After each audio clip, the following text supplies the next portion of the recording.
ரிசல்ட்ல வந்து நிறைய விஷயங்கள் அன்எக்ஸ்பெக்டடாக நடந்திருக்கு. குறிப்பாக சொல்லப்போனால் கருத்து கணிப்பு எல்லாருமே பார்த்துருப்போம்.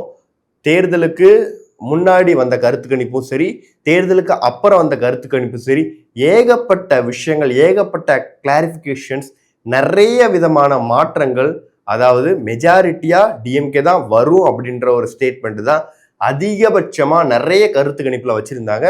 2ஆம் இடத்துல ஏடிஎம்கே கூட்டணி வரும், 3வது இடத்துக்கு வேணா டிவிக்கே போக வாய்ப்பு இருக்கும் அப்படின்ற மாதிரி சொல்லியிருந்தாங்க. இப்போ பார்த்தோன்னா இடத்துலதான் டிவிக்கேவே இருக்கு. 2வது இடம் 3வது இடம் டிஎம்கே மாறி மாறி இருக்கு.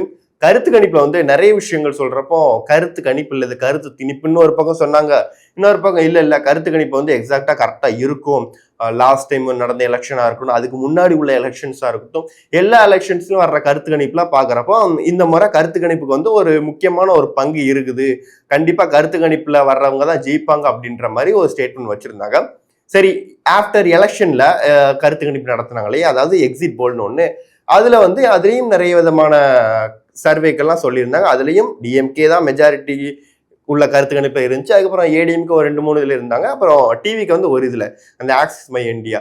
இப்போ அந்த ஆக்சிஸ் மை இந்தியாவை தான் எல்லாரும் தூக்கி வச்சு கொண்டாடுறாங்க. உன்னுடைய கருத்து கணிப்பு தான்ப்பா கரெக்டா இருக்குது அப்படின்ட்டு. ஏன்னா அந்த மாதிரி ஒரு இவ்வளவு மெஜாரிட்டியில வின் பண்ணதுங்கிறது எக்ஸாக்டா அந்த மாதிரி தான் நடந்திருக்கு சிமிலாரிட்டி.